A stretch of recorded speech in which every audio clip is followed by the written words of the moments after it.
दगड घालून राहतच नसतो मी या घरात, मरतोस तू या घरात एकटीच, खात्री या घरात. वैताग आला ह्या बाईचा मला. अरे दादा, रोज उठून त्या वहिनीला बडबडत असतोस, त्या बिचारीला मनाला कसं वाटत असेल?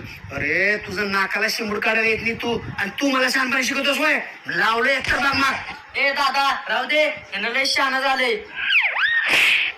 मला शहाणपणा शिकवतो होय रे.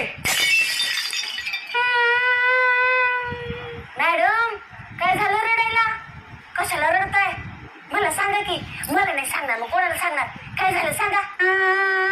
शांता, तुला काय सांगू, या माणसाचं कोणत्या तर बाईसोबत 100% लफडं चालू आहे.